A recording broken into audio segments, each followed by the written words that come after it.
Hello, my name is Scott Vermillion, and I was asked by the Uptown branch of the Chicago Public Library to give a presentation on Buena Park's history. So let me tell you a little bit about my background. In 1990, my husband and I moved to Buena Park and ended up renting a beautiful apartment in a historic three-flat building. And we ended up renting for 10 years before purchasing the building in 2000. So we've lived in the neighborhood for 35 years. And as a child, I wanted to be an architect. And so I ended up going to the Illinois Institute of Technology and studying architecture for 1 year. But I was tempted by the Institute of Design, which happened to be in the basement of Crown Hall, where the architecture department was. And I ended up switching majors and becoming a product and graphic designer. And I worked for 40 years as a product designer, uh, running a design department for a luggage and backpack company. But I still was always passionate about architecture. I've never lost that love for historic buildings. So when I retired, I decided to do a little more research on Buena Park. And we have an excellent um, historic district on Hutchinson Street, where you can see all of George Mayer's wonderful homes that he designed starting in 1884. And the Chicago Public Library and Buena Park Neighbors gives tours of that street during the summer. But when I started doing my research, I wanted to go a little deeper than that. And I found that Buena Park had originally been filled with really beautiful and wonderfully designed homes by the earliest residents. And we've lost many of those homes to apartment buildings and development. So my research was more focused on the lost architectural treasures of the neighborhood. So I was delighted when a friend of mine recommended to the Chicago Public Library that I give this presentation. And here we are. So let's get started. So up yonder in Buena Park, I presented this live on Saturday, March 22nd, 2025 at the Brenneman Elementary School. The presentation was sponsored by the Uptown branch of the Chicago Public Library, but we were really grateful that Brenneman allowed us to have the presentation in their auditorium and gym because we had over 200 people sign up for the presentation. So there's a lot of interest in Buena Park's history, which is really exciting to me. So when I say up yonder in Buena Park, what does that mean? What am I talking about? Well, it's the first line in Eugene Field's poem about Buena Park. And Eugene Field was a famous writer, poet, and humorist. And he ended up spending the last years of his life in Buena Park, and he wrote a lot of poems that he was inspired by the neighborhood to write.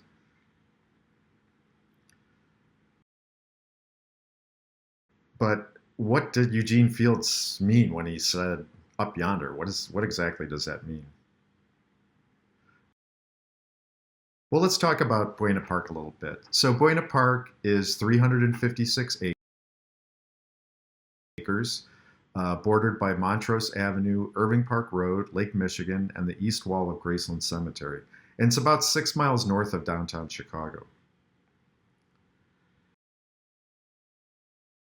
And it's adjacent to Graceland Cemetery, which was established in 1860, and it's connected to Buena Park by its east wall and by its history, but it's really not part of Buena Park.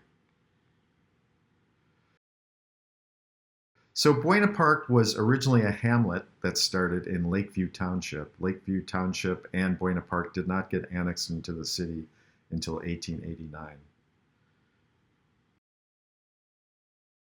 And Buena Park was connected by Plank Road, which is actually now Broadway. Plank Road was, yes, really made of wooden planks, and it connected the Lakeview House, which was near Byron and Sheridan Road, to Lakeview. And actually, Lakeview House was connected to downtown Chicago by a plank road. So they just continued that plank road to Buena Park. So Lakeview House was built in 1854 as a city escape and a retreat for potential land investors because the area was considered, it was remote from the city. It was almost considered a vacation area. So, with its remote location along the lake and being due north of Chicago, Buena Park was known as Chicago's first North Shore. And from about 1860 till even up into the 1950s, Buena Park was referenced as Chicago's North Shore. And it was because it was considered a getaway from the city's congestion and busyness. So when Eugene Field called it Up Yonder, that's what he was referencing. He was really referencing Buena Park as the North Shore. It's just a poetic way of saying North Shore.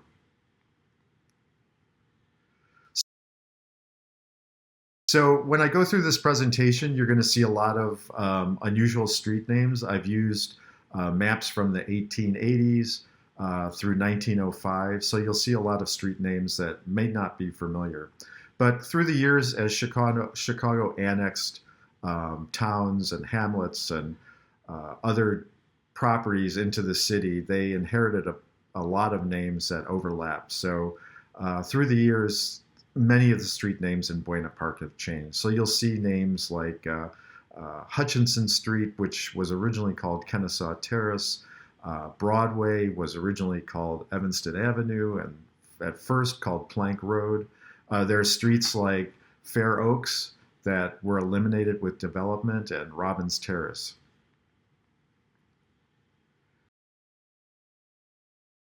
And I'm going to talk a lot about lost historic architecture during this presentation. And Buena Park, because it had so many wealthy residents, again, this was considered a vacation getaway for the city. So there were a lot of residents that had good money and they hired the city's best architects. So you're going to hear me talk about Frank Lloyd Wright, of course, George Mayer, Joseph Lyman Silsby, who's considered an influencer to Frank Lloyd Wright and George Mayer.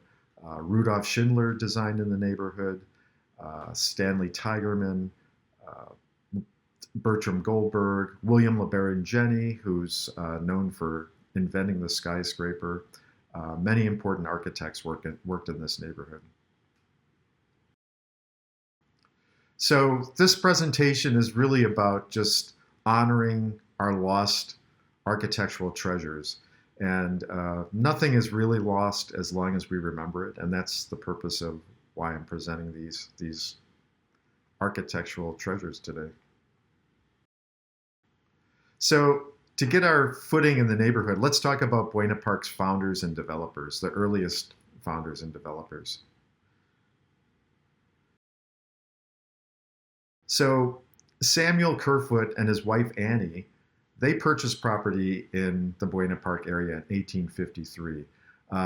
Kerfoot was a real estate developer and investor, and when the Lakeview House was built, he saw great potential in the area, and he ended up purchasing 70 acres between Lakeview House and the Buena Park area.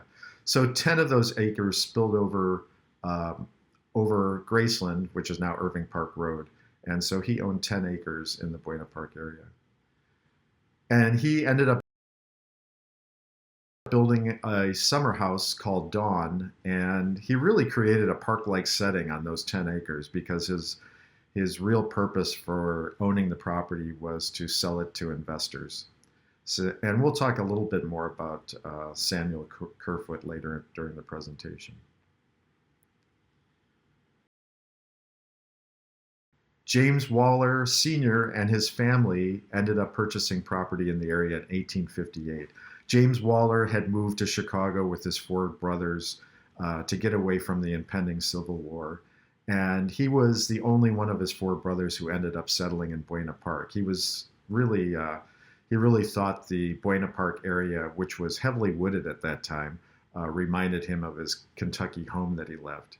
So Buena Park, since it's 326 acres, the Waller family ended up owning over 80 acres in the area. So he owned 25% of Buena Park at one time. He ended up building two houses. In 1858, he built the Buena House, which ended up giving its name to the neighborhood. And then in 1884, he built a second home and moved in with his wife and lived there for many years. His sons, Robert and James, were both into real estate and ended up developing and selling most of the property that their father had purchased. And we'll talk much more about the Waller family later in the presentation. Horatio and Anna Spafford moved into the area in 1861. Horatio was a prominent lawyer, and they were both devout Presbyterians with a broader passion for saving souls. At first, they rented, and then 3 years later, they bought the home and property that they had been renting. And they ended up owning 5 acres between Clarendon, Broadway, Irving Park Road, and Cuyler, and lived there for several years. There were several tragedies that they had in their lives. One was Anna had gone on a ship voyage with her children, and the ship ended up sinking. Her life was spared, but all 4 children died in the ship accident. In 1871, Horatio lost his business during the Chicago fire. So by 1881, they decided to move from Chicago, and with 13 other people, they settled in Jerusalem, establishing the American Colony, which was a Christian utopian society. If you'd like to learn more about Horatio and Anna and the American Colony in Jerusalem, the Smithsonian Institute has done an exhibit on their lives and the story of the American Colony. And you can actually find more information online, so it's really a fascinating story.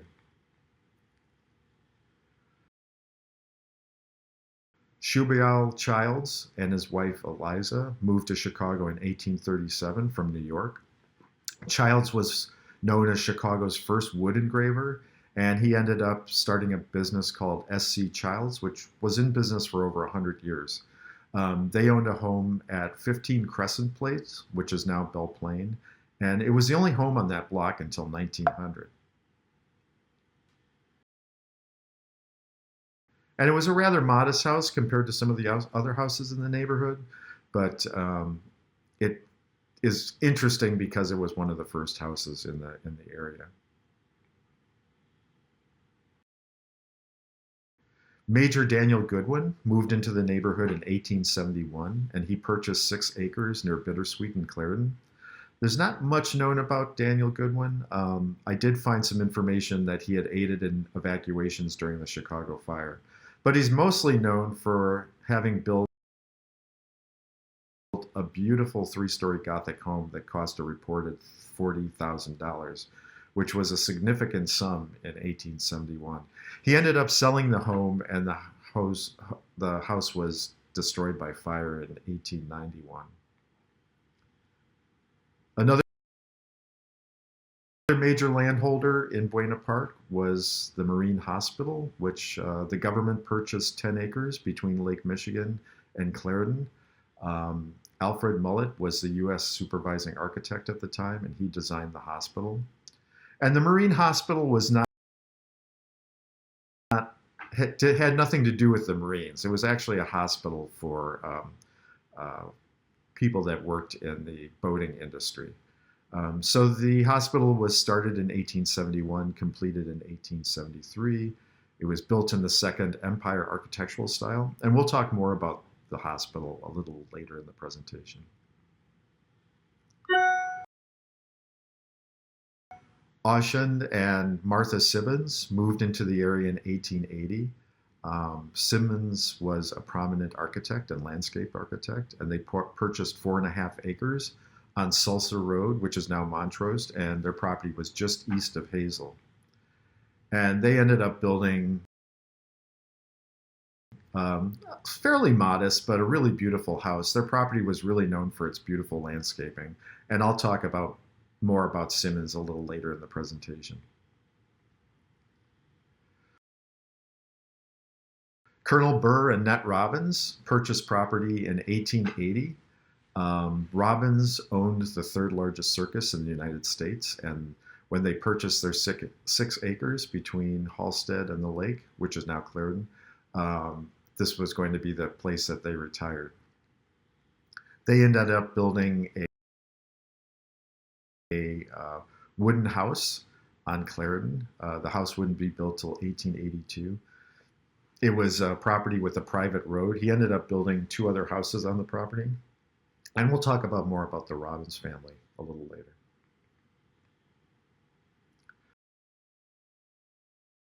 Charles Gordon and Frances Simmons purchased property in 1890. They really ended up purchasing what became the 700 block of Gordon Terrace. The Gordon Terrace Street was named for Charles Gordon, and they purchased the property as a real estate investment. They ended up hiring Jenny, the architectural firm of Jenny and Mundy, to build spec homes on the block. And you'll hear more about Jenny and Mundy throughout this presentation. They designed a lot of homes in the neighborhood. And these 2 photos just show some of the early development. You can see the lake at the end of Gordon Terrace.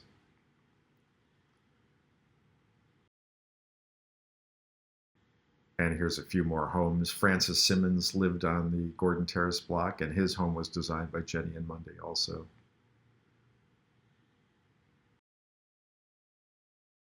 Gordon also purchased property between Montrose and Junior Terrace, which Junior Terrace at the time was called Marquette Terrace. And Simmons was not involved in that purchase. And Gordon did not end up building houses on that piece of property. He ended up selling the property for investment.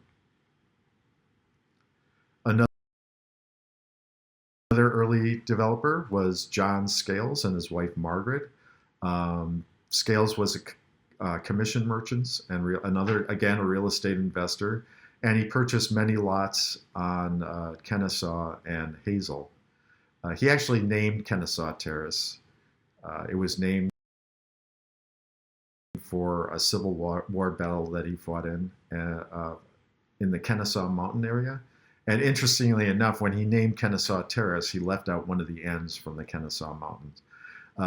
He designed the first George Mayer. He had the first George Mayer home designed on at the intersection of Hazel and Kennesaw Terrace, and that home is still there. It's a beautiful home. It's really highlights that block. And again, the whole Hutchinson Street Historic District is a wonderful place to visit. There's all sorts of George Mayer homes on those 2 blocks. And then finally, Eugene and Julia Field. They lived in the neighborhood between 1893 and 1895. They rented a house for 2 years in Buena Park, and then in April 1885, they bought a farmhouse on a 3.25 acre property that extended from Clarendon to Hazel. And they ended up living there Eugene only lived there for 8 months because he unexpectedly passed away in November 1895. And we'll talk a lot more about Eugene Field, including next, because Eugene Field and Buena Park history go hand in hand. The several years that Eugene Field lived in Buena Park, he was inspired by the neighborhood and ended up writing many poems and stories about the area, including the delectable Ballad of the Waller Lot. And so his story of the Waller Lot was inspired by the children that played in this lot. He lived in a home, and the back of the home faced what he ended up calling the Waller Lot. And Eugene Field was a rather sickly man, and so he was spending time in bed, and looking out his window, he saw the neighborhood children playing in this lot, and he was inspired to write the poem. And he used the real names of the children that he saw playing out there, including Don, the famous yellow pup, who was a dog. And this is a photo, I'm not sure where it was taken, but it's a photo of Eugene Field and one of the characters from his poem, Sissy Knott. His son, Roswell Francis Poe, that's the nickname, is to the right, and there's an unidentified child in the center. So just let's talk a little bit about the poem Delectable Ballad of the Waller Lot. Up yonder in Buena Park, there's a famous spot in legend and in history. You clep the Waller Lot. There children play in daytime, and lovers stroll by dark, for 'tis the goodliest trysting place in all of Buena Park. So that's just the two verses of the poem. It's really a long poem, and it goes into a story of all the children that are playing in the lot, and it's kind of a cowboys and Indians story. But let's talk about some of the characters. So first of all, let's talk about where was Eugene Field's Waller Lot in the neighborhood. And we can't talk about that without talking about James and Lucy Waller and their first home in Buena Park. So this is a 1905 map, so you can see where their home was located between Evanston, which became Broadway, Airdrie, which is now Gordon Terrace, Buena Avenue, and Sheridan. And their house was built in 1858, and it was part of 53 acres originally purchased by James Waller. And it was described as a 20-room house named Buena after their home in Kentucky. It was built of bricks on 12 rolling acres of beautifully wooded land. And if you recall, I mentioned that one of the reasons James Waller and his wife moved here was because they were inspired by the woodland setting in Buena Park. So the site of the Buena house and the Waller homestead is, again, between Buena, Broadway, Gordon Terrace, and Sheridan Road. And it's the same block where the uptown branch of the Chicago Public Library is. And this home is often mistakenly cited as being on the St. Mary of the Lake property. But no, their first home was in this block. I'll talk more about that property later. And this is the site of the Buena house today on Gordon Terrace, just east of Sheridan Road.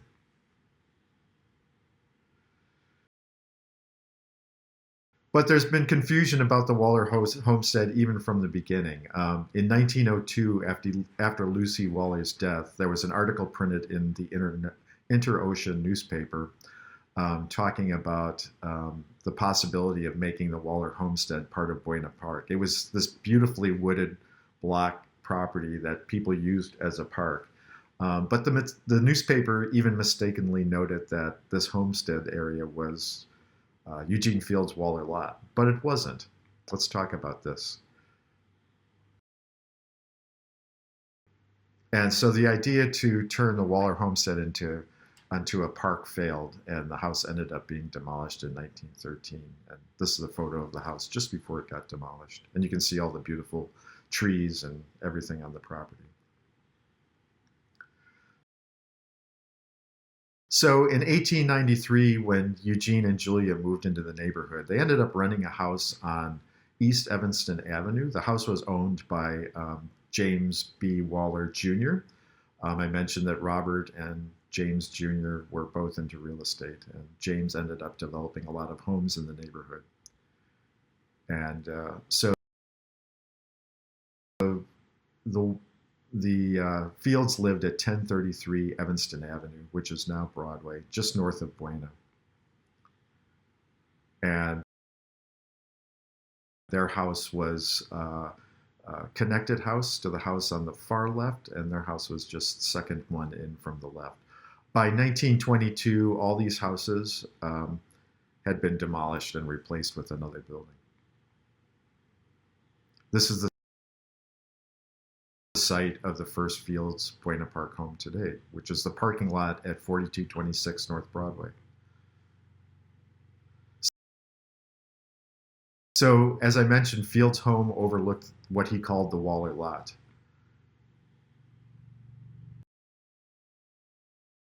And that was at the corner of Buena and Sheridan Road. And it was right across the street from the Waller homestead. So there was a connection. Besides being dissected by Buena Avenue, there was a connection between that empty Waller lot, which was owned by the Waller family, and the original homestead. And this is the site of Eugene Field's Waller lot today, which is at the northeast corner of Sheridan and Buena.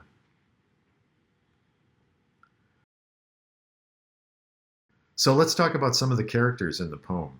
There was sweet little Sissy Knott, and this is a photo of Sissy Knott. And she was the daughter of Henry and Isabel Knott, and Isabel was the daughter of James and Lucy Waller. So Sissy was James and Lucy Waller's granddaughter. And Sissy was a nickname. Her real name was Lucy. So Lucy lived in the Henry and Isabel Knott family home, and that was just north of Buena on Sheridan Road. It was a home designed by Joseph Lyman Silsby, and he designed shingle-style homes, and he was a great influence to Frank Lloyd Wright and George Meyer. And here's a close-up of the home. It's really a beautiful home. Here's another view of the home looking south on Sheridan Road. The house was eventually sold to Ransom Cable, who was the president of the Rock Island Railroad, and then it was purchased by Mr. Cox, who was a vice president of the Wrigley Junior Company.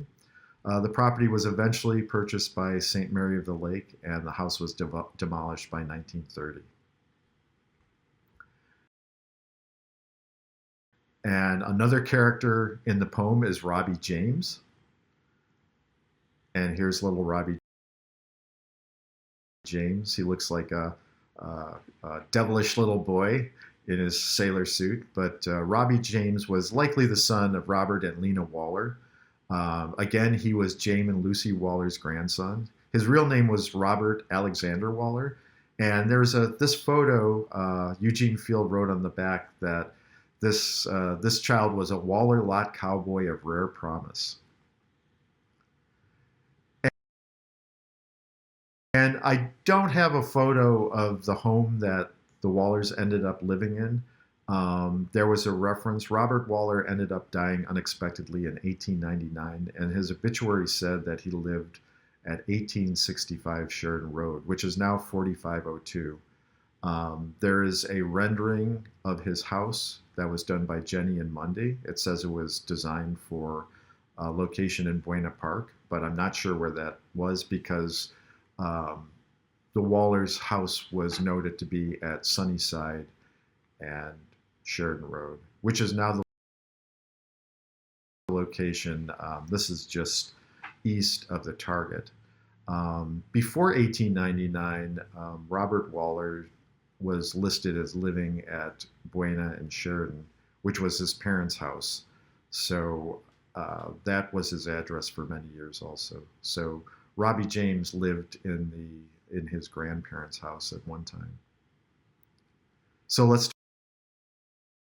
talk about that house. So Sissy and Robbie James's grandparents' house was at the northwest corner of Sheridan Road and Buena Avenue. And this I'm showing a map from 1905. And so this house was designed again by Joseph Lyman Silsby and was built in 1884 for James and Lucy Waller. So they ended up moving from the Buena house, which was just kitty corner from this property, and they moved into this house in 1884. And then the Buena house was used by family members when they were moving from house to house. It was also used as a community center for the neighborhood. Here's a close-up of the house. Here's a photograph looking north on Sheridan Road, and you can see the Waller's house on the left. And as I mentioned, Robert and Lena Waller lived in this house for many years. So this is the site of the Waller's second home today. And again, I mention this because many people confuse that the Buena house was located on this property, but this was the site of the Waller's second home. So this is St. Mary of the Lake. And here's a real photo postcard showing the Waller house looking from Buena Avenue down Sheridan. You can see the beautiful landscaping, and the trees are all leafed out. So this property was sold to St. Mary of the Lake in 1913, and they didn't end up tearing down the house. They ended up moving the house so it faced Buena, and it was near the Buena Circle. And their house was used by the nuns until it was raised sometime in the late 1930s for a parking lot. And in this photo, you can just see the porch of the Waller House, where the current parking lot of the church is. And this is the site of the Waller and Knott homes today. So the Waller House was where the church is, and the Knott home is where the office building is to the right. So another child in the delectable ballad poem is Kendall Evans. And who was Kendall Evans? He was the son of Rush and Lillian Evans. I didn't find much about him, except I did find a reference of a party that was thrown in the late 1880s. I'm sorry, late 1890s. And they mentioned that Kendall Evans was convinced of the Chinese pony's knowledge of his country. And I guess it was a benefit party, and there were lots of characters at the party. So it sounds like it was a fun time by all the neighborhood children. The Evans family lived just to the north of the Fields family, and they lived at 1035 Evanston Avenue. And here's a photo of their house. I did find a mention in the Chicago Tribune in 1891 mentioning that Rush Evans had purchased property in the neighborhood and had planned on building a frame house. The Evans owned a straw board manufacturing company, and again, he was a real estate investor, which is the story of a lot of early residents of Buena Park.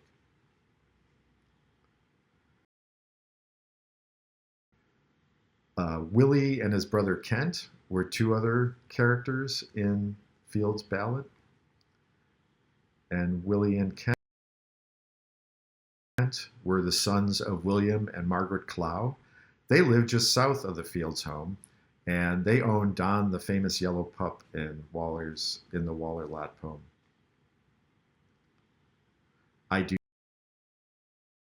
not have a picture of the Clow family home. It was at the corner of Buena and Evanston Avenue, which is now Broadway.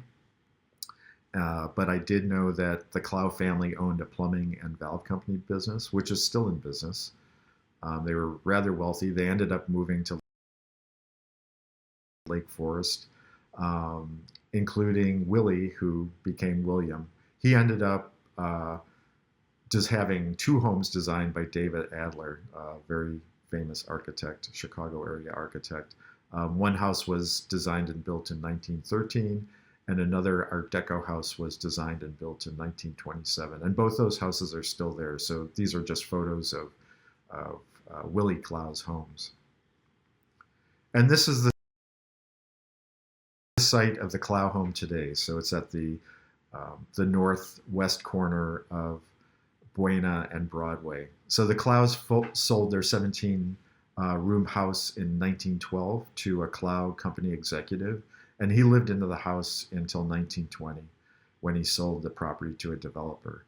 And the building that's currently there, the Broadina building, was completed in May of 1922. And that's a beautiful building, and it's got beautiful terracotta details, and it's still a great asset to the neighborhood. So two other characters in the story are, one is Dady Field, and Dady Field was the son of Eugene Field. His real name was Frederick Skiff Field, and Eugene liked to give his children several nicknames. So his nicknames were Dady, I'm not sure what that reference is, and Daisy. I don't have a photo of Dady, but I do have a photo of Poe, which was Field's youngest son. His real name was Roswell Francis. Two other characters in the poem are the Eddy Boys, One of them was likely the son of Arthur and Lulu Eddy. There were two Eddy families that lived in the neighborhood.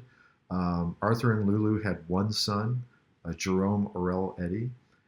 The other Eddy family had no children, so all I can do is assume that one of the Eddy boys was Jerome. The other child might have been a cousin. That was never established. So let's talk about the Eddy home, the Arthur Eddy home. That was at the southwest corner of Buena and Sheridan Road. And there was a house designed by James Gamble Roger. And it was a beautiful home. Eddy was a corporate lawyer and author, and he came from a prominent family. His father was the mayor of Flint, Michigan. Arthur was the first person in Chicago to receive a driver's license, and him and his wife collected world-class artwork, donating a lot of it to the Art Institute as the beginning of the Arthur J. Eddy Memorial Collection. So after Lulu's death in 1931, the house was sold to a funeral home. By the 1940s, St. Mary's of the Lake purchased the home and used it for several years as a clubhouse and community meeting house. In 1950, they rented the house to Conitzer Rowland Funeral Home, and it was a funeral home for many years. But the church still owned the property. In 1999, St. Mary of the Lake decided to sell the property to a developer, and despite efforts by preservationists to save the home, the house was demolished and a condo development was built on the site, and this is the site today.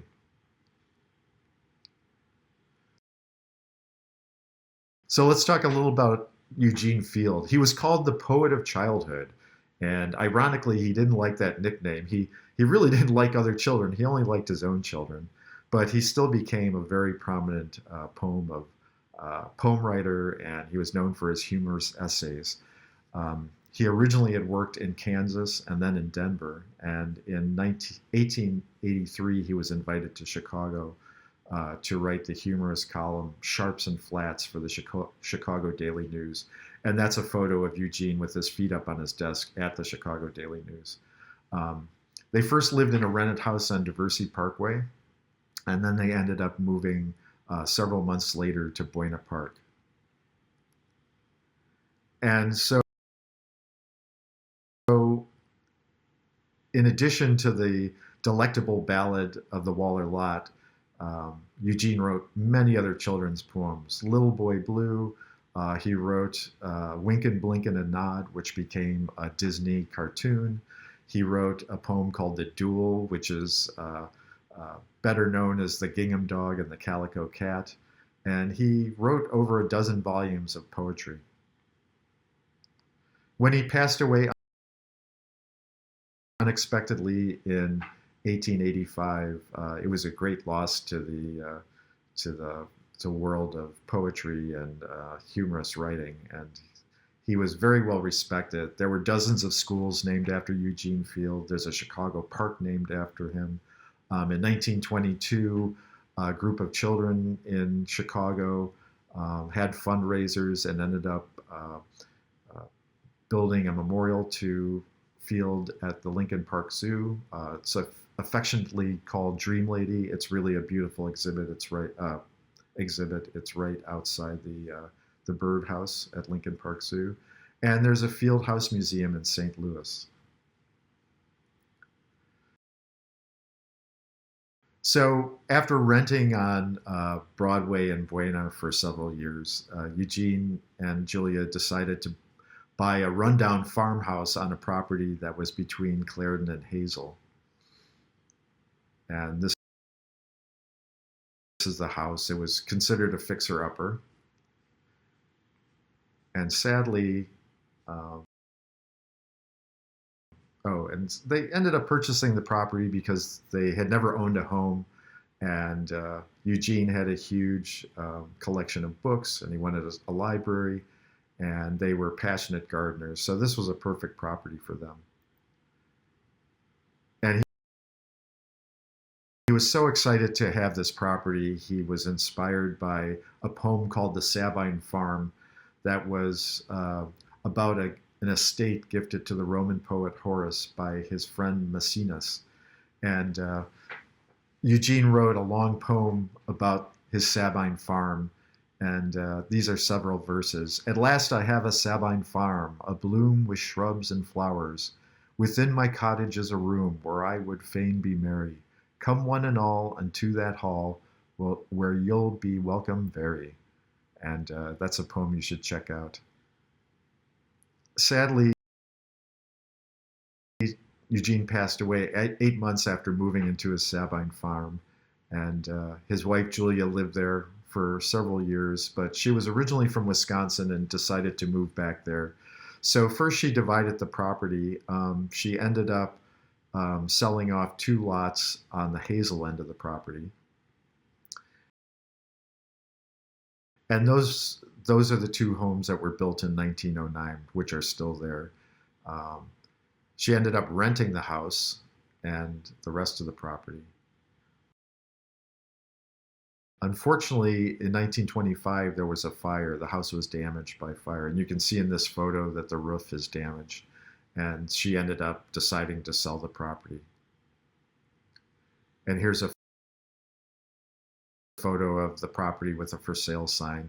And you can see on the right the edge of the garage that's still there at the house at Junior Terrace and Clarendon. There was some effort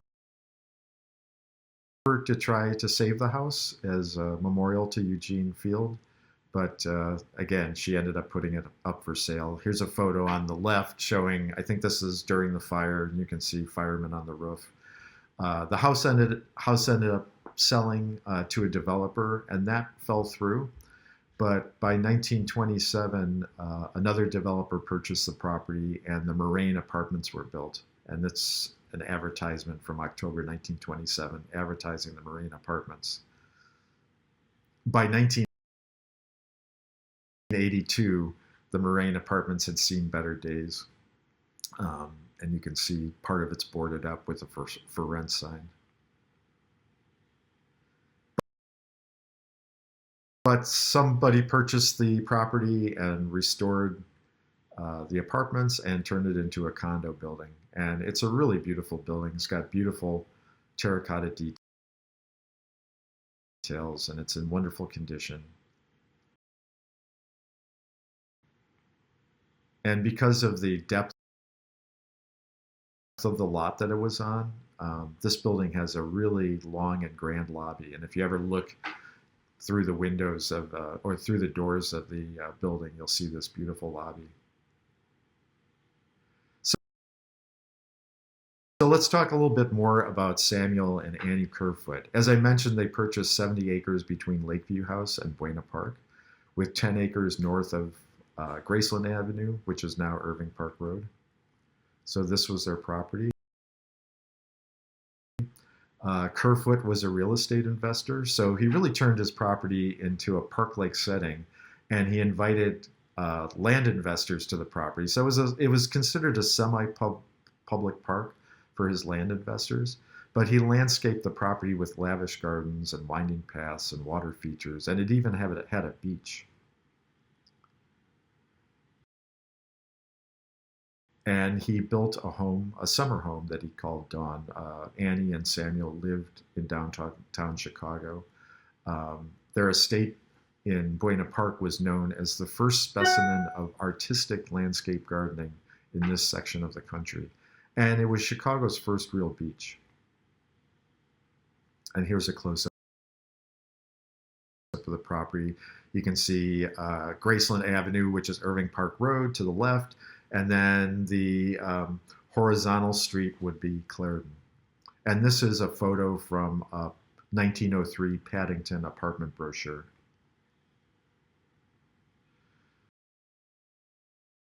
So again, I mentioned that Samuel Kerfoot was a real estate investor. So in 1882, he put his property up for sale. This is an ad that he ran.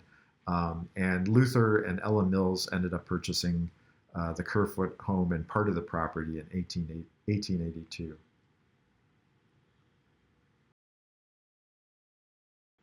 So Luther Mills was a successful lawyer and an accomplished orator. He was elected twice as Illinois State Attorney of Cook County. And I had mentioned this before, but in July of 1897, the Mills hosted a hospital benefit party on their lawn. And many of the children from Eugene Field's delectable ballad poem were in attendance at that party. Sadly, Luther passed away in 1909, and his widow Ella ends up selling the property to developers. So by 1915, the Kerfoot home was replaced with the Kelshore Hotel apartment building, which was designed by Ephraim Bridges. And it's really a spectacular double courtyard building. It had 62 furnished 3 and 4 bedroom units with a telephone, which was a big deal in 1915. And the building had a cafe, a billiard room, a garage, and a lakeview roof deck. And interestingly, the roof deck was connected by a bridge between the two sections of the courtyard. And this is a postcard. I'm not sure from what date it is, but you can see the bridge connection and connecting the roof decks. And the bridge is still there. I don't know if there's still a roof deck on the building. But the building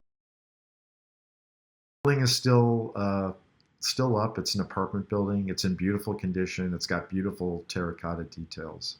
And it's really a beautiful asset to the neighborhood. So let's talk a little bit about Buena Avenue, Graceland Cemetery, and the trains that used to service the Buena Park area. Buena Avenue has always been the main route through Buena Park. It connected the lake to Broadway, to Sheridan, to Buena Circle, to train transportation, and to Graceland Cemetery. And the early days, Graceland Cemetery was established in 1860, and bodies were routinely brought there for interment by horse and carriage along Buena Avenue. They would come in by the lake and go down Buena Avenue. And train service was put in 1885. And they did even mention in early newspaper ads that there was a funeral train that would leave downtown every day at 12:30. So there was regular service to Graceland Cemetery.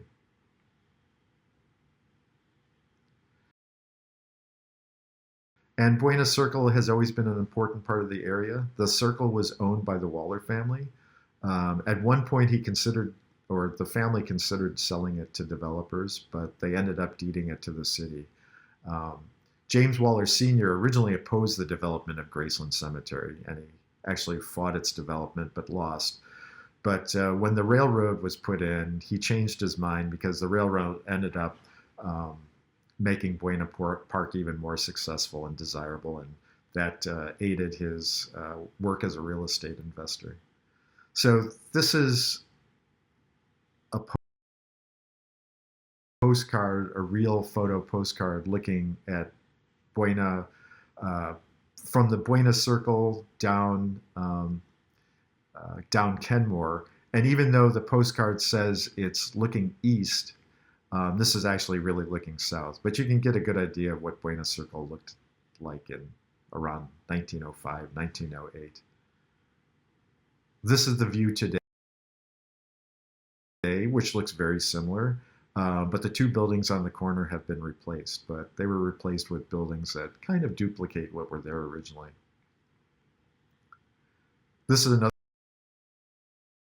postcard from another view, looking southwest, and you can see the two original buildings. But look at how heavily wooded Buena Circle was at one time. So it's really changed since then.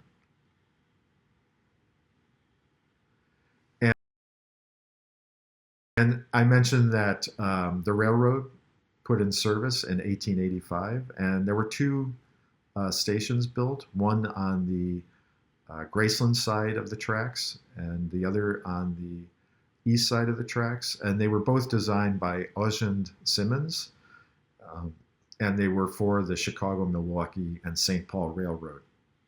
And this is a map from Graceland Cemetery, and you can see that there was originally a Lake Hazelmere right near the Buena Park entrance to the cemetery. And here's a close-up photo of the wooden Graceland station that was on the cemetery side of the tracks.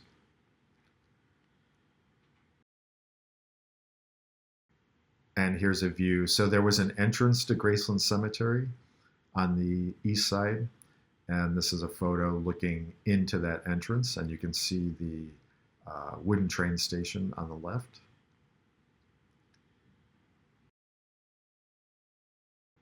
And so I mentioned that Eugene Simmons was the architect and landscape architect who designed a lot of Graceland Cemetery.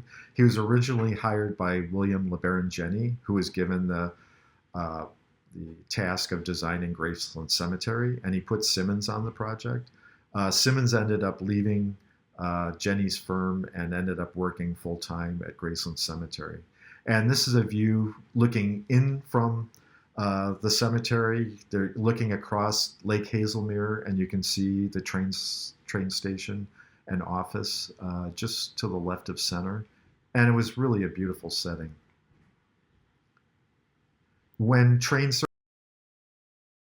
service stopped in the 1940s, Graceland ended up closing up the entrance on Buena Avenue, and Lake Hazelmere was removed for more grave sites. So this is an older photo, but this is what it looks like today. But the wall of Graceland Cemetery is still the same as it was in the early 1900s.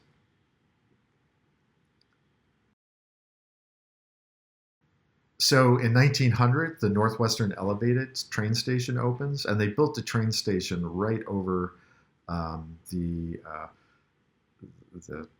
railroad station that was on the east side of the tracks. And here's a photo. You can see the elevated station right over the other station. So, and I did find an article from 1948. There was a gentleman who had a newsstand at the elevated station. The elevated station was originally privately owned, and then it was incorporated into the CTA.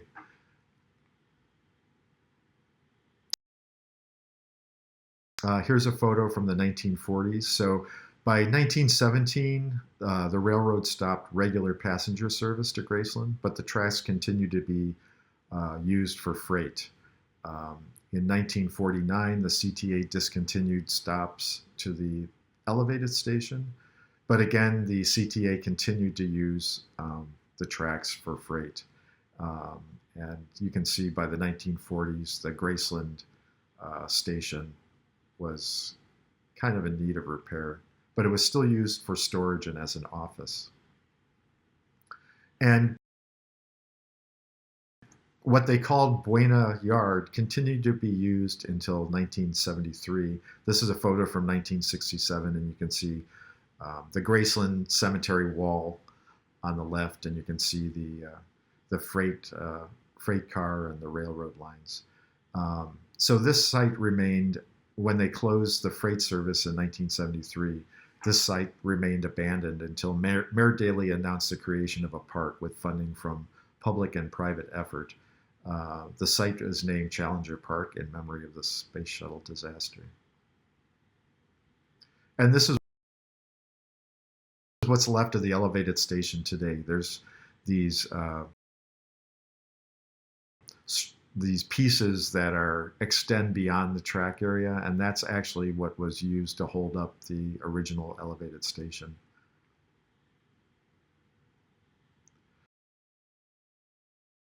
So let's talk about Colonel Burr Robbins and his wife Nett. I had mentioned that they purchased property in 1880, 6 acres of lakefront property between the lake and Clarendon.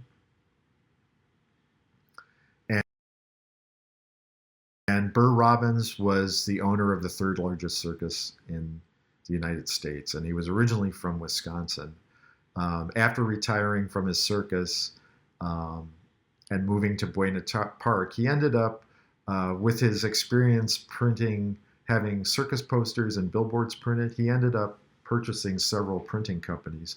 And he created what became the General Outdoor Advertising Company, which is now part of the Outdoor Advertising Association of America, which is still in business and the US's largest billboard producer. So in 1882, they built their home, which originally had a Clarendon Avenue address. And he would end up building, well, two other houses would be built on the property, one for his daughter China and another for his granddaughter China. They were both named China. And here's a close-up of the home, and that's China on the right. And this is a photo from 1912. The granddaughter China is on the left in that photo. So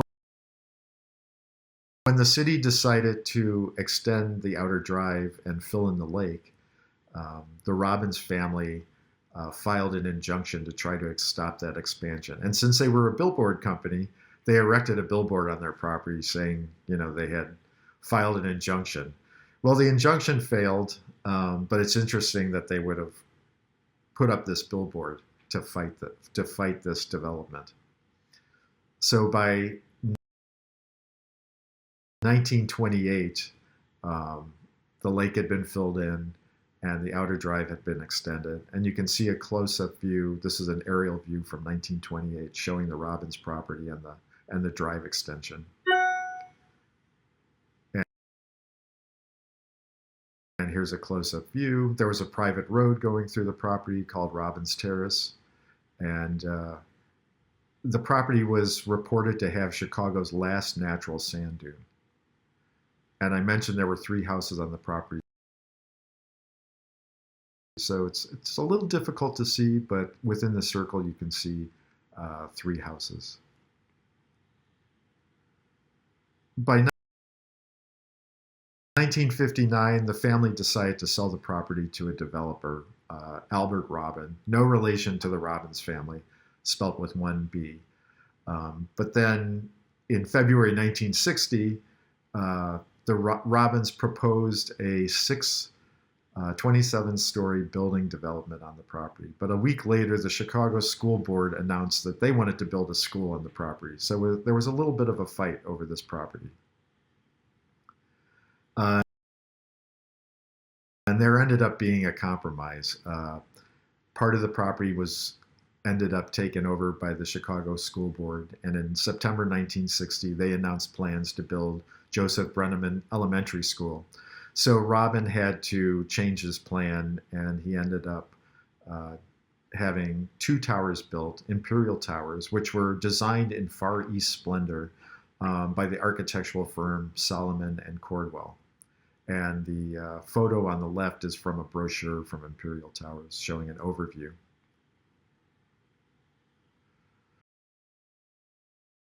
So the school was designed by Bertram Goldberg, and he was selected for the kindergarten through sixth grade school project. And Bertram Goldberg was known for Marina City and River City, and he was an architect known for his innovative designs.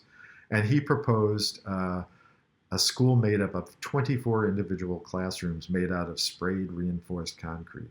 And then the office and the gym, which was in the basement, were to be made from post and beam construction. And he wanted the gym in the basement because he only wanted the office structure to be 1 story so you could see the classroom pods over the school. And that's why the gym is in the basement of the school. And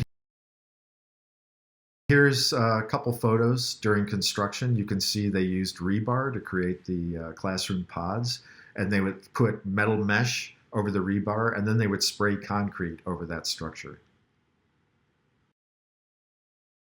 And this is a photo of the completed classroom pods. And each pod had a beautifully large window, so the classrooms were filled with a lot of light. And Here's a photo of the finished school. It didn't open until January 1963 because they had some problems during construction. One of the roofs collapsed, and it took a year for them to figure out what had gone wrong before they could finish construction.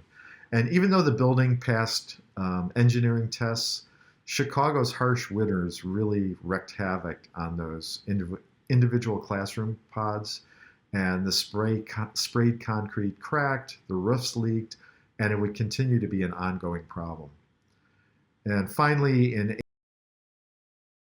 1984, the Chicago School Board decided that they had to do something about the leaking roofs. And their solution was putting a steel cap or structure over all the individual classroom pods. So today, when you see the school, you see this metal structure, but underneath the metal structure is all the individual classroom pods. And this is a photo of the pods underneath the roof. And you can't see any of that today. Each classroom has a drop ceiling, and the windows have been covered up. So when you're inside the school, you wouldn't realize that these pods exist. And this is a photo of the site today. This is where Robbins Terrace was, the street, and this is where Colonel Burr Robbins' home was. And so you'd never know that all that was there from what's there today. So let's talk a little bit about Marine Hospital. The U.S. government purchased the property in 1868. They purchased 10 acres, and they developed a plan for a huge Marine Hospital building. The building was to be built from Joliet Lamont limestone and cost almost $500,000. And there was a huge quarry in Joliet, and that's where all the limestone came from. And it was a beautiful, impressive building. U.S. supervising architect Alfred Mullett designed the building, and he was in charge of designing all federal buildings at that time. And again, I mentioned the Marine Hospital was provided medical care for sick and disabled mariners. It was not for the Marines. And this is a photo showing the property. It was beautifully landscaped. It was considered really an asset to Buena Park. In 1900, the next supervising architect of the Department of the U.S. Treasury, James Taylor, he updated the hospital and he designed a new isolation ward, which is what you're seeing there. That was on the lakeside of the property. And he designed a new boiler house and laundry room. So by 1967, the U.S. government decommissioned the Marine Hospital. It was still in good condition, but they decided it wasn't worth keeping open. They decommissioned it and gave it to the city of Chicago. And for a while, the city of Chicago was trying to decide what to do with it, but they decided to build Walt Disney Magnet School on the property. But while this school was being built, Marine Hospital was used as a temporary school, and it wasn't demolished until 1973 after Disney Magnet School had opened. But you can see by 1967, the building had been altered. A lot of the roof area had been removed, and it was quite different looking than its original design. So this is what's on the site today. Walt Disney Magnet School opened in 1973. It's a really great contemporary design by Perkins and Will. But there still is one last reminder of Marine Hospital. On the south side of the property, there's a stone wall, a limestone wall, that flanks the driveway alongside the school, and you can still see that today.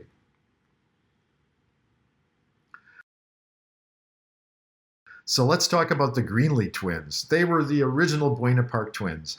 Anyone who's lived in Buena Park for a long time knows about the twins that lived at Hutchinson and Marine Drive. Well, there was Ralph and Robert Greenlee. They were the original Buena Park twins 100 years before. These twins made their fortune with a barrel making company and selling woodworking tools to other businesses. They also invented and designed a machine for cutting and laying railroad ties. Um, so they were quite wealthy. They also ended up marrying the Brooks sisters. Um, and one of the Brooks sisters was a twin, but they ended up marrying the sisters, not the twin. So let's talk about Robert and Emily Greenlee. They ended up, they originally lived on Sheridan Road, and they ended up building a home at the southeast corner of Buena and Evanston Avenue, which is now Broadway. And they had a huge house and a huge stable and barn, which became a car garage.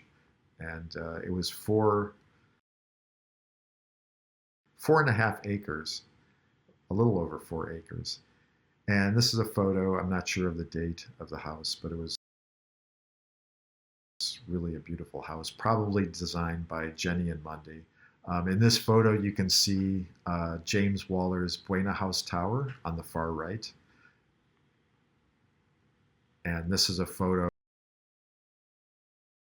looking east on Buena, and you can see the Greenlee house on the far right in this photo.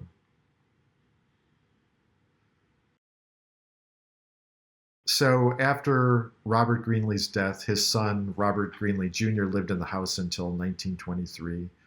And in an estate dispute with Robert Greenlee's wife, they ended up selling the house in 1924 to developers. And the 6-story Hotel Flanders was built on the site at an estimated cost of $2.2 million. By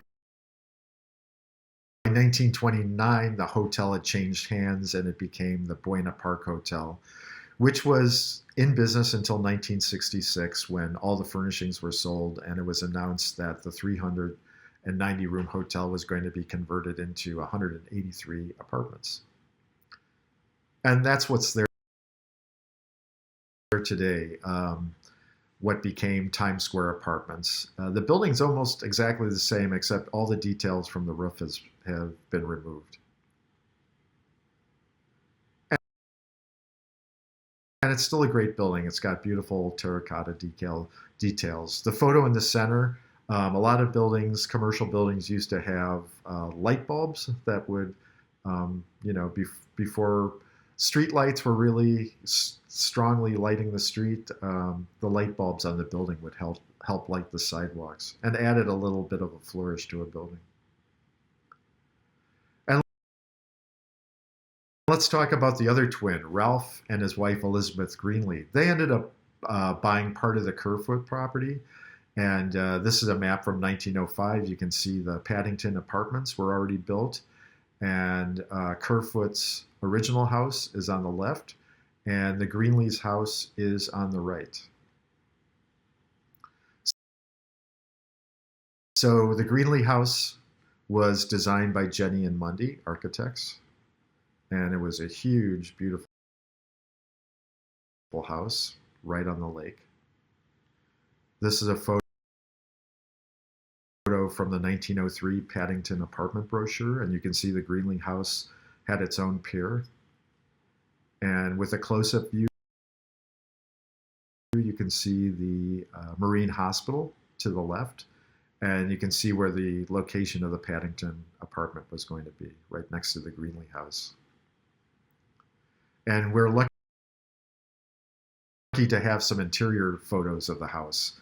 And this is the foyer. This is the dining room. This is the library. So after Ralph passed away in 1917, Elizabeth sold the house to the Catholic Sisters of Charity in 1921. And at first it was used as a temporary school until the sisters decided to build Immaculata High School. And Immaculata was built on landfill that the city was putting in. They were filling in the lake and extending the drive. So Immaculata was built on the landfill. And so here's some photos just after construction on the left. Immaculata opened in 1923, and I mentioned it was built on new landfill that the city had put in. The school was designed by Barry Byrne, and with details by Alfonso Iannelli. And both Barry Byrne and Alfonso Iannelli had worked with Frank Lloyd Wright. Iannelli was a sculptor and product designer, and he designed the Madonna that was over the entrance to the building. This is a photo probably right after 1923, after the school had opened, but you can see how the city's still working on the landfill in the center and the right of the photo.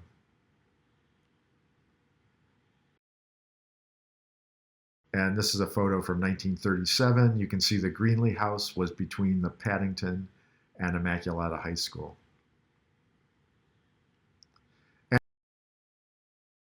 And I mentioned Alfonso Iannelli designed the Madonna over the entrance to the school, and the details, such as the frame around the Madonna. When the school closed in 1981, the Madonna was removed by the American Islamic College because they did not want a Catholic sculpture on their property. So it was put into storage.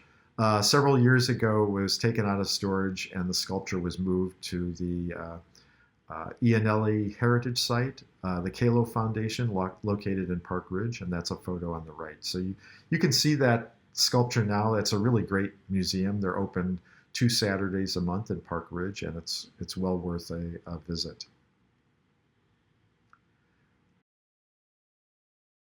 Finally, in 1954, the sisters decided to expand the school. They ended up tearing down the Greenlee House, and they built a 3-story art wing for the school. Again, they hired Barry Byrne, who was a devout Catholic, to design the new extension of the school.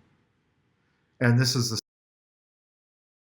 site today. Both the original Immaculata High School and the addition by Barry Byrne are considered architectural landmarks. And so this is what's on the property today. So the addition is where the Greenlee House was.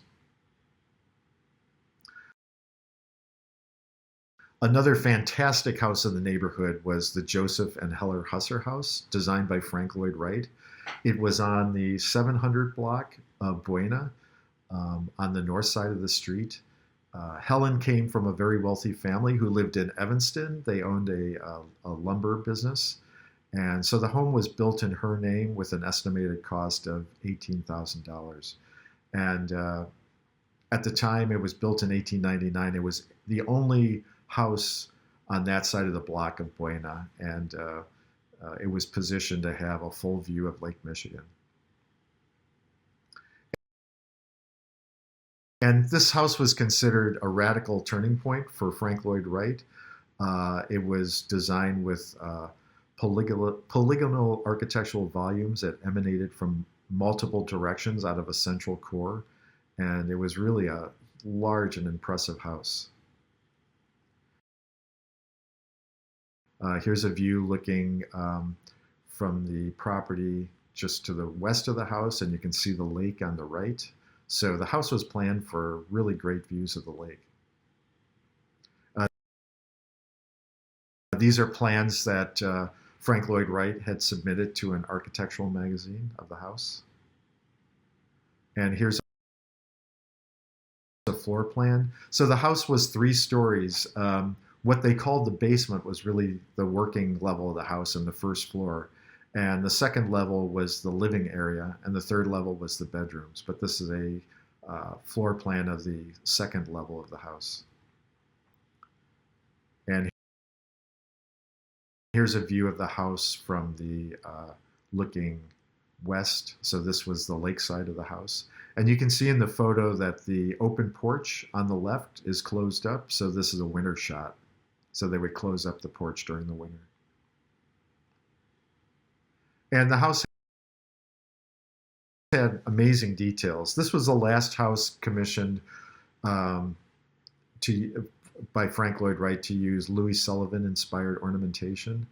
Frank Lloyd Wright had started his career working for Louis Sullivan, And so this is a detail of the ornamentation that was put around the top level of the Husser house.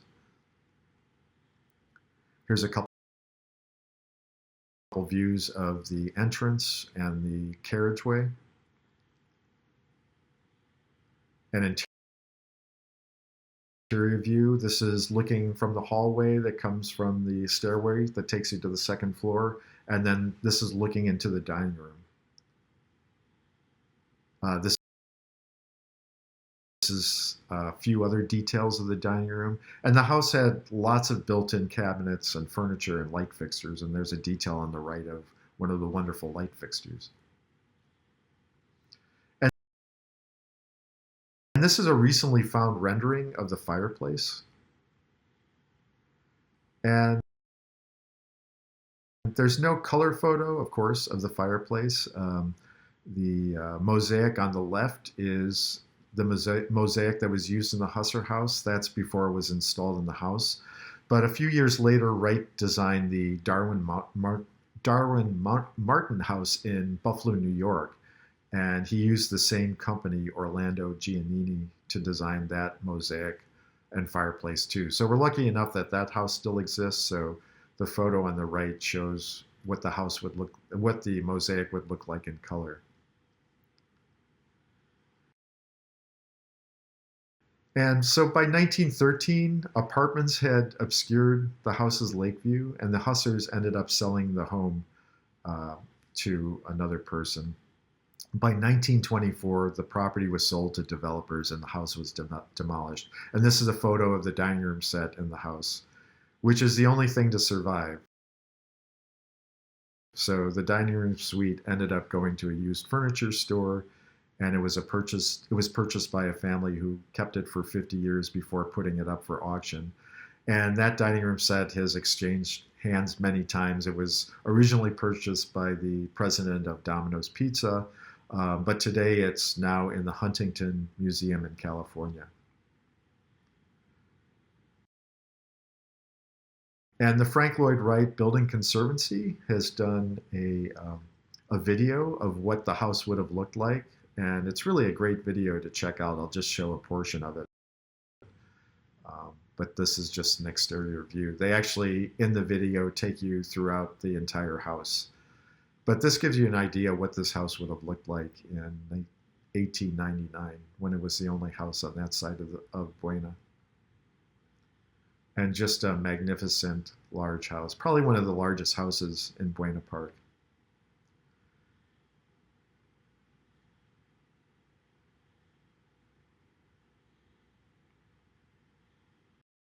And sadly, it just had a short life. By 1924, this double courtyard building was built on the site. This is the building that's still there today, which is a beautiful courtyard building. But when you walk by, pay note that there was a Frank Lloyd Wright house on this property. Another fantastic building on Buena was the Buena Shore Club.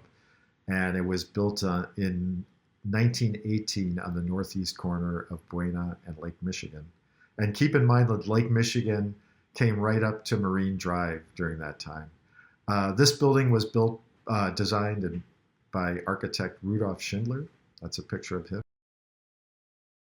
Realtor and Buena Park resident William Frankenstein was the president of the Buena Shore Club. And they didn't have a permanent location for the club. So Frankenstein was the lead in an effort to purchase a site for the club and a permanent home. And so he ended up purchasing the property at Buena and the lake. And he hired the architectural firm of Ottenheimer, Stern, and Reichard, who Schindler worked for. And so these are some of the plans for the project, and Schindler developed a model for the project. Here's a model.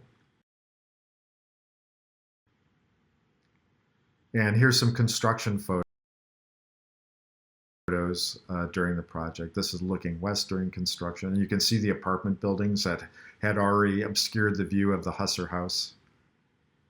Another construction view showing the apartment buildings on Buena Avenue.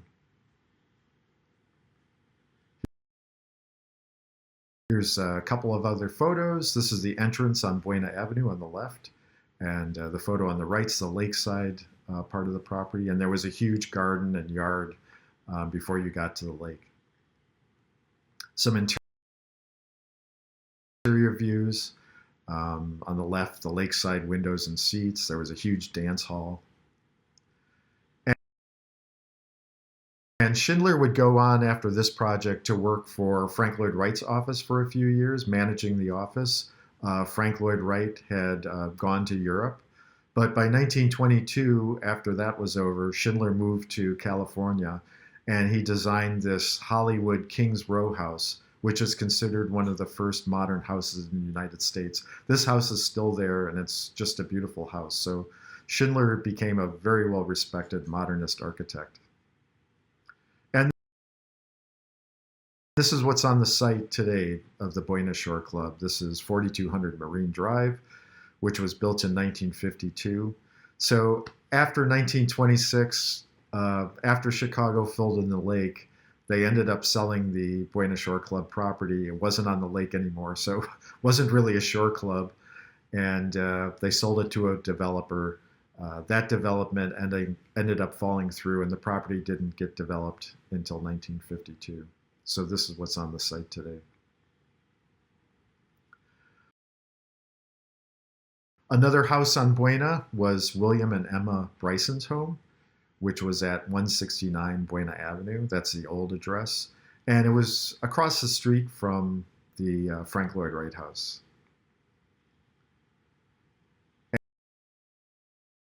And the house was an English Tudor style.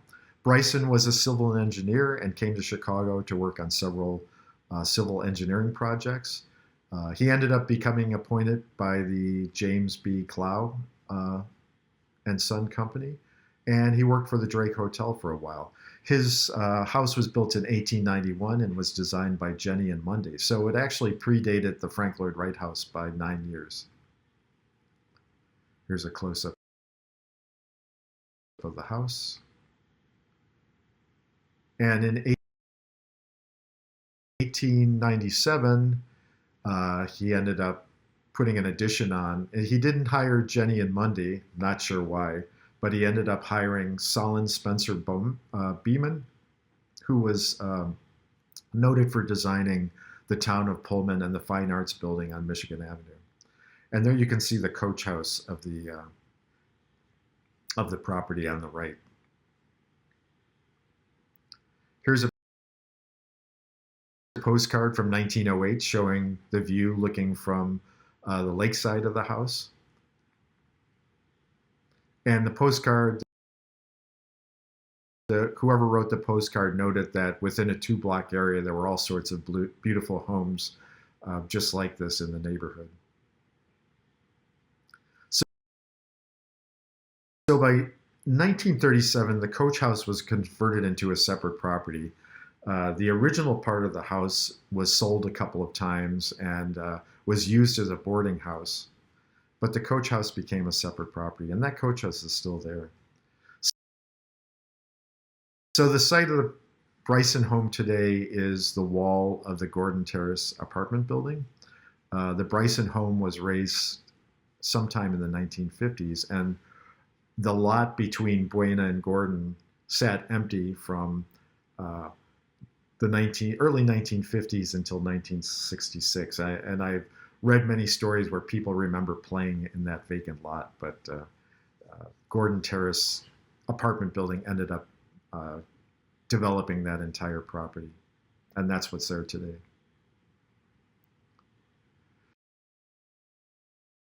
So I keep on mentioning William LeBaron Jenney, and he not only designed many homes in the neighborhood, but in 1892 he designed and built his own home in the neighborhood for his wife, him and his wife Elizabeth. And his home was at 60 Bittersweet Place. And you notice that I'm using 2 words for Bittersweet. In the early days of the neighborhood, it was a 2-word name. Now the property is 700 West Bittersweet. And designed a beautiful home for himself, kind of in the English Tudor style. I mentioned that Jenny was responsible for building the world's first skyscraper. He was inspired when his wife Elizabeth had set a bunch of books on top of a bird cage, and he noticed that it didn't collapse, and it gave him an idea that an iron skeletal structure for a tall building could hold up the entire building. This is an illustration from a 1903 Paddington apartment brochure, and you can see a nice view of the Jenny house and its location right off Lake Michigan. We're lucky to have a few interior views of the house. And this is the site of the Jenny home today. So the house was demolished sometime before this building was built in 1952. And at Graceland Cemetery, you can see a memorial to William LeBaron Jenny. And many of Buena Park's residents and architects are buried at Graceland Cemetery. So I highly recommend a visit there to tour some more history of Buena Park that's in Graceland Cemetery. Another fantastic home in Buena Park was at the corner of Buena and Hazel Avenue. It was the home of Alexander and Maud McCormick. And McCormick was the editor and publisher of the Chicago Daily Post. They built their home in 1901. It was designed by Pond and Pond, which is considered an early modernist architectural firm. Here's a close-up of the house. And again, we're lucky to have some interior views of the house. This is the dining room and the library. And sadly, by 1924, this house was replaced by the Buena Hall Apartments at the northwest corner of Buena and Hazel. So this is what's on the site today. So this house only lasted for 23 years, which is amazing. But keep in mind that Buena Park was rapidly becoming part of the city, and most of these properties were purchased originally by real estate investors. So when they saw the opportunity to sell to a developer who wanted to build an apartment building, they would sell the property. So a lot of the homes had a very short life in Buena Park. Another home was at the corner of Buena and Broadway on the northeast corner. And it was owned by Joseph and Catherine Rogers. Their son was James Gamble Rogers, who was a prominent architect. He actually designed the Eddy House, Arthur Eddy House, which I mentioned earlier. But his father was an insurance broker. And I do not have a photo of the house, but I do have a rendering of the house, which was built in 1890, and it was designed again by Jenny and Mundy. Again,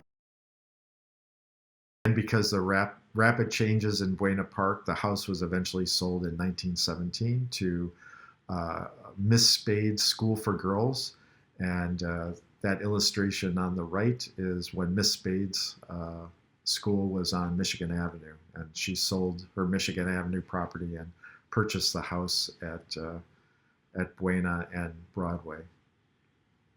And this is the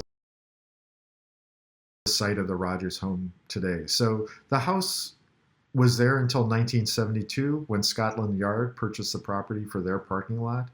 And I have always wondered what was on that parking lot site, so it was exciting to find out that there was a beautiful house there at one time. And right next door, right north of the Rogers house, was Francis and Matilda Goodner's house. That was at what is now 4227 North Broadway. And this is the photo of the house. It was built in 1873, so very early. Francis was a luggage maker and, again, a real estate investor. And their house was demolished in 1919 when what became the Scotland Yard Apartments was built during that year.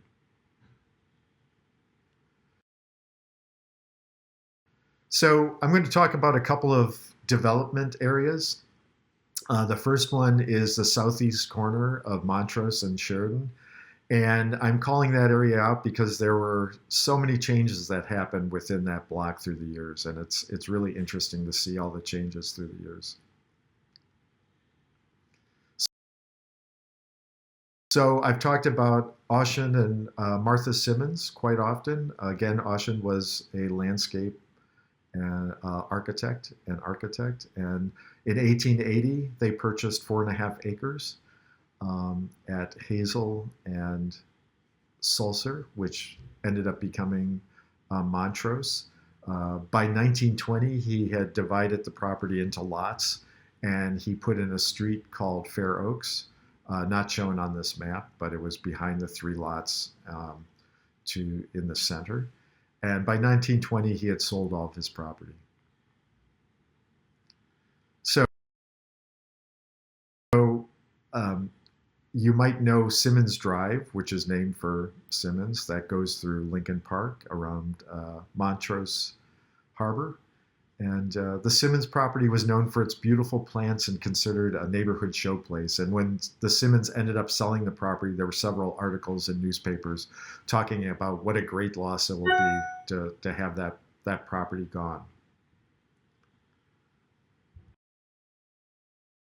So another house within this block area was the Arthur and Nina Brink home. And that was at the southeast corner of Sheridan and Montrose.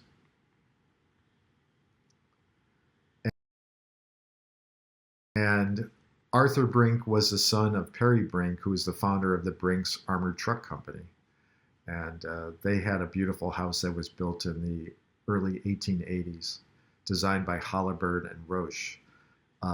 It was demolished by 1921 and replaced with a gas station. It's a close-up view of the house. And here's a great postcard showing the Brink house on the right, and the building on the left is still there. It's been altered. Its roof details have been removed, and you can see the triangular area just in front of the building on the left. That's the small triangular piece of property that has the Phoenix sculpture on it right now, and I'll talk about that property just a little longer, a few more slides. And this is the site of the Brink home today, the Jewel parking lot at the corner of Montrose and Sheridan. And right just directly south of the Brink house was Edward and Hattie Renwick's home. Edward was an architect who worked for Halliburton and Root, and he designed his house. This is a close-up of the house. And you can see on the left is the Brinks house, and you can see the turret on the right of the Renwick house. And this is the site of the Renwick home today. And this home, after it was demolished, the lot sat empty for many years. And when Balabin and Katz was searching for a property to build what became the Uptown Theater, they considered this lot for the theater, but the neighborhood fought it. They did not want another theater, or they didn't want a theater in the neighborhood.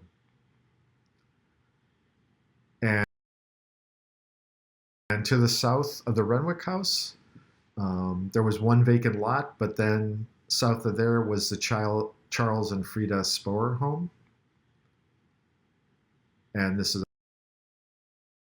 a photo of the house. Spohr was a German candy maker, and they had Halliburton and Roche design their house in 1888. Spohr was a German candy maker who partnered with the Bundt brothers, which was a popular candy company in the late 1800s and 1900s. It's a close-up of the home. And by the 1920s, the house was demolished. And this is the site of the Sporer home today.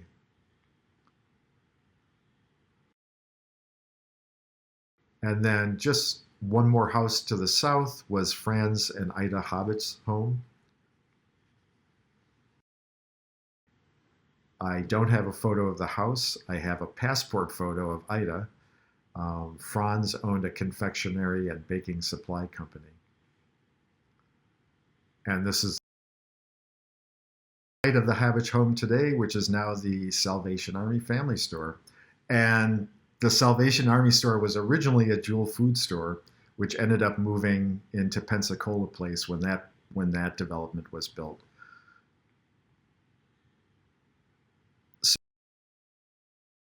So when the Simmons started selling their property, the first lots they sold were at the corner of Montrose and Hazel. And the Benefit Association of Railway Employees, which was an insurance company, ended up buying the property and first building a 3-story building on the property. And then they added 4 stories in 1937. I don't have a photo of the property, but I have a photo of some picketers. By 1964, the insurance company sold their building to several other businesses that moved in. And this is a photo that shows a protest going on in front of this building at Hazel and Montrose. And this is a photo of the railway employees building today, and it's also the site of the Simmons, where the Simmons home was. And just to the west of the railway building, the Simmons sold the property to a developer who ended up building the Montrose Beach Hotel.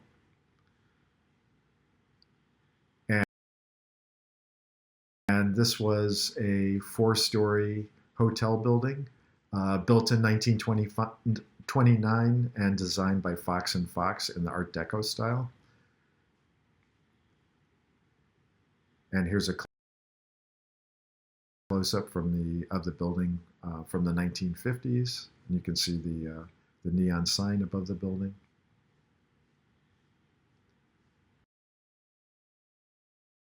And so I talked about the houses along Sheridan and Montrose being demolished. So the Brink House was replaced by a gas station, which you can see on the left. And you can also see the empty lots. And Chicago used to put up billboards to hide empty lots, and you can see the billboards on the left. So for close to 20 years, except for the gas station, this little area of Montrose and Sheridan was empty.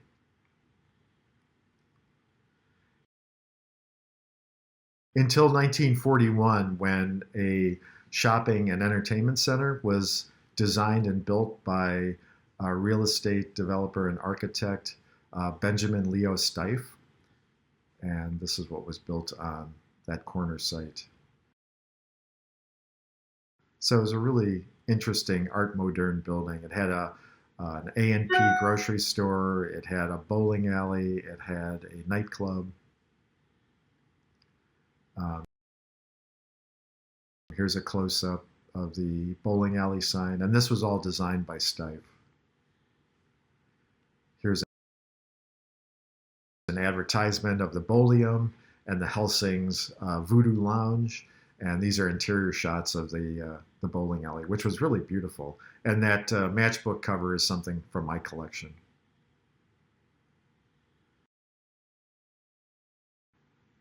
So I mentioned the Jewel Food Store was located in the Salvation Army. I think this is a photo of the Jewel store's grand opening.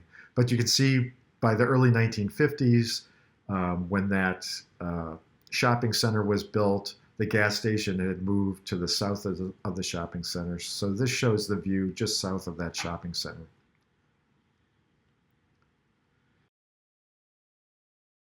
Here's a view from 1967. So by 1981, some developers were purchasing all the properties in that area and ended up designing and building Pensacola Place, which became the new home of the Jewel Food Store. They hired Stanley Tigerman, who was a noted postmodernist architect, and he designed this building, which is considered one of the iconic postmodern buildings in Chicago. And you'll note even the entrance foyer had an entrance desk that was postmodern, but it was quite an amazing development to purchase all that property and to develop Pensacola Place. Another property in the area is the Buena Memorial Presbyterian Church, which was built at a triangular property at the intersection of Sheridan and Broadway. And this property was originally owned by the Waller family. And so this is a photo from 1891 looking south from Sulzer Avenue, which became Montrose Avenue. And so you can see in 1891 how heavily wooded the Buena Park area was. And except for that small wooden structure and a real estate sign, that lot was empty. But after Lucy Waller's death in 1902, she deeded the property to the church with a covenant that the property always be used for that church, for the church purposes. And the Buena Memorial Presbyterian Church was built on that property in 1905. And this is a postcard of the property. This is a real postcard, real photo postcard showing the property. Here's a photo of the property looking north. And you can see by this time, that I think this is around 1908, you can see cars were already being used in Buena Park.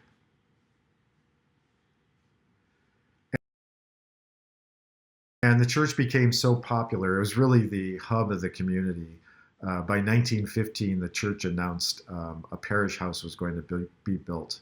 And this is an article announcing that project in the November 7th edition of the Chicago Tribune.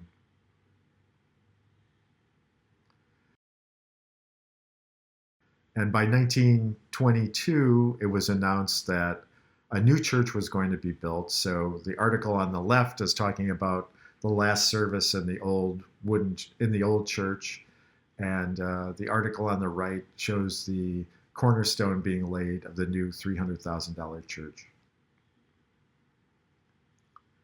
By 1955, the church was celebrating its Golden Jubilee anniversary. That's a plate from my collection. Honoring the anniversary, and these are photos from the 1950s. So it was really a magnificent and large church on that property. Sadly, the congregation dwindled and the church was not able to maintain the building, and by 1996, the roof collapsed on the church and the building had to be demolished. The only thing that was salvaged is some stonework and the stained glass. And this is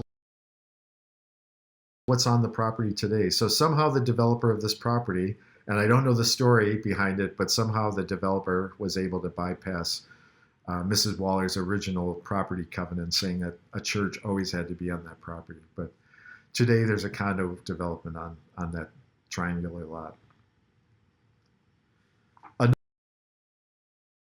Another triangular lot was formed by the intersection of Broadway, Sheridan, and Montrose. And this was originally, I showed you a photo, it was originally a little wooded area of property, but it eventually became the Kiwanis Square World War I Memorial. And it's kind of a memorial hidden in plain sight. Right now, if you walk past that little area, you'll see a phoenix sculpture that's there. It's very prominent. But in 1926, the North Shore Kiwanis Club dedicated this area as a World War I memorial.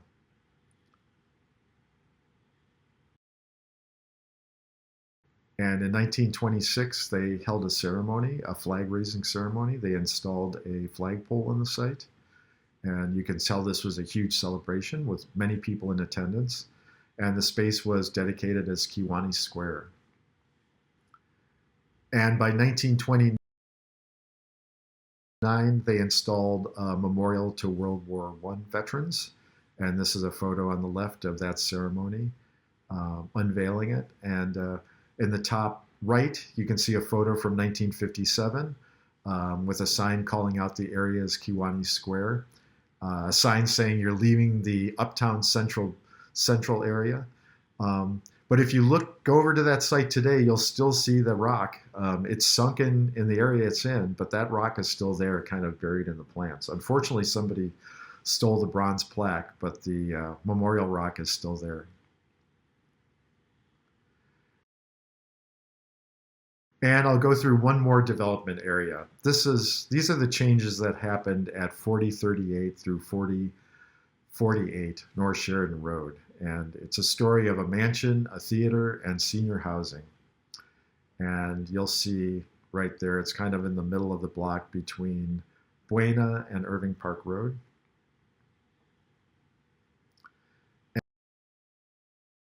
And to the left of this area was the original St. Mary of the Lake Church. And this is a photo showing the church that was built in 1905 next to the property.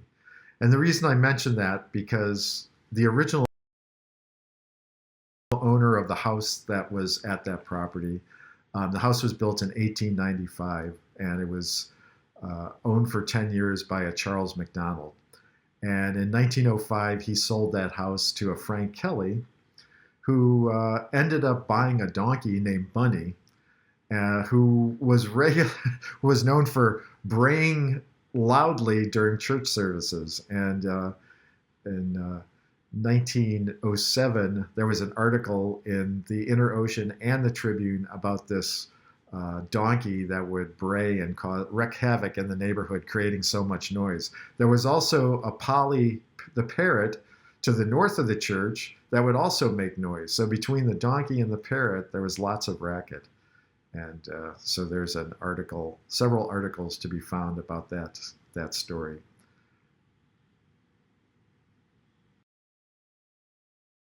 And by 1910, Frank Kelly sold the property. And this is a photo showing a view looking north on Sheridan Road. And I believe the property that says Mission Tea Room is the original house that was turned into the Mission Tea Room after the property was sold by Frank Kelly. The Mission Tea Room was a chain of 3 restaurants that operated from 1911 to 1916. But in 1916, they declared bankruptcy. And I did find an article noting that the tea room's equipment was going to be sold. Another restaurant, Kimes Cafeteria, moved into the building. They were originally on Irving Park Road, but they moved into the building in 1919. And there's an ad for the tea room from 1915.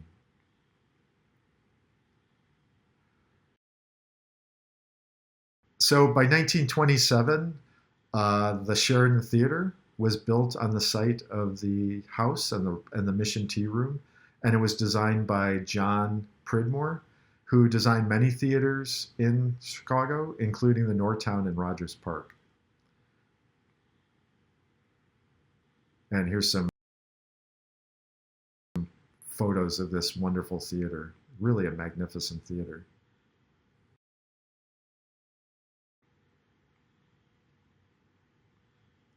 And it was 2,600 seats and designed in the neoclassical Italian Baroque style. And this is a detail of its ceiling. It had a ringed tent detail with a frieze depicting a procession of Roman gods. And here's a photo from 1937.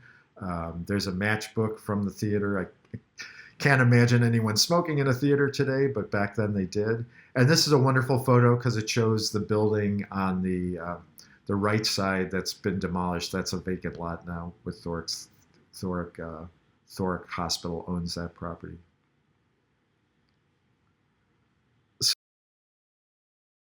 So the theater had several owners, in its existence, and they ended up selling the property to Anshe Ahmed Synagogue in 1951. And to accommodate its new use, the synagogue clad the bottom with marble. They removed the columns from the front of the building. The photo on the left still shows the columns, so this was during construction. And a lot of the interior plaster work was altered. But by October 1969, the theater was sold again, and it was renamed the Palace Theater, which was a live Spanish-speaking theater.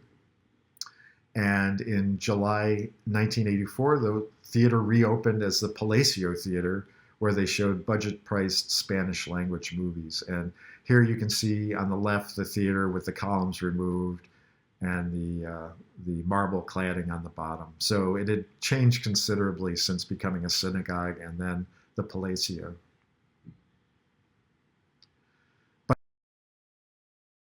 By the 1980s, the area had seen better days. You see, there's a liquor store in the Egyptian-style terracotta building on the right, and you can see the sign for the Palacio.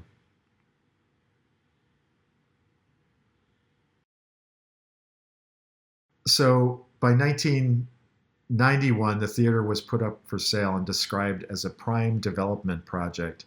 And for a while, the city considered turning the property either into a library or a senior center, but both of those plans fell through. And after a lot of abuse to the building was broken into by homeless people that would loiter there.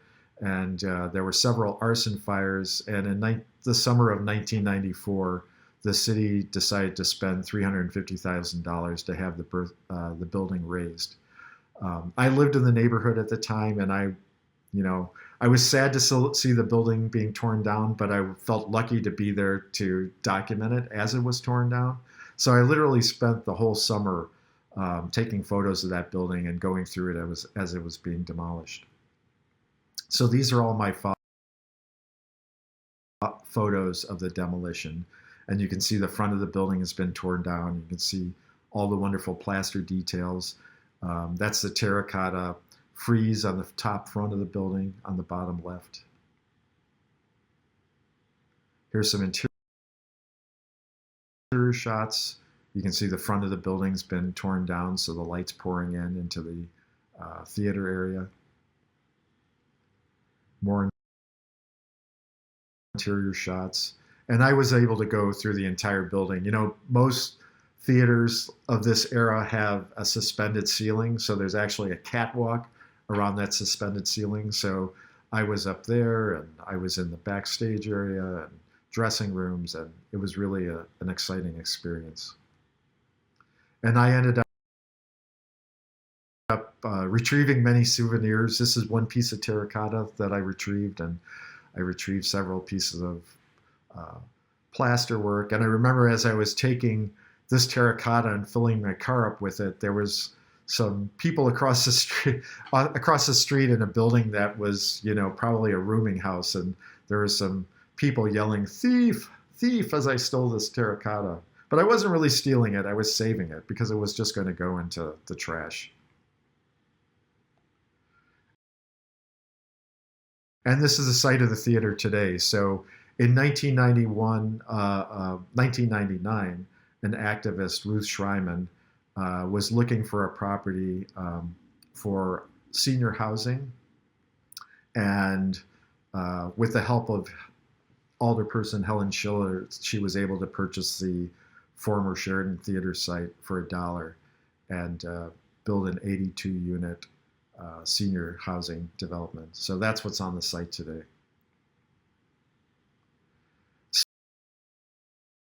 So, many of these Buena Park treasures have been lost to time, but this look at history has given us the opportunity to rediscover and honor their lasting impact and legacy to the Buena Park neighborhood.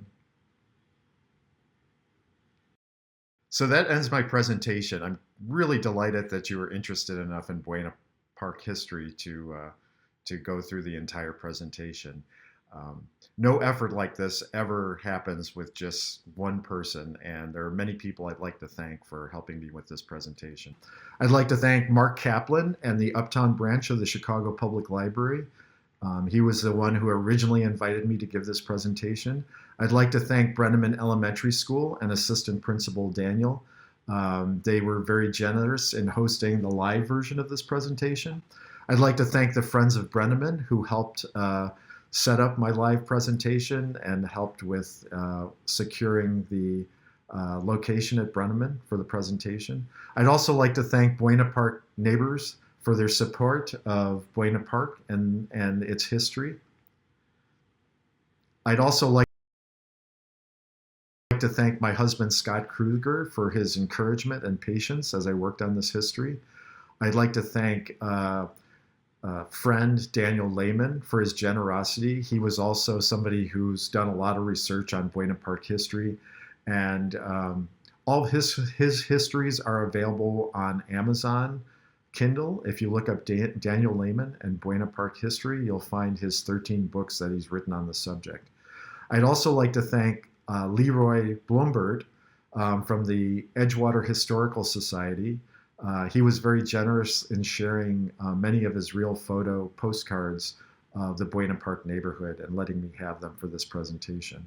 And finally, I'd like to thank Christine Canderas for her encouragement and her suggestion to Mark Kaplan from the library that I give this presentation. And I'm showing a photo of our building on the right during its peak summer days. Both Scott and I are avid gardeners, and if you ever see me tending the garden in front of my building, stop and say hello. And we also tend the gardens at the Buena Park Tunnel and the Peace Garden. So I thank you very much, and I appreciate the interest in Buena Park history. Thank you.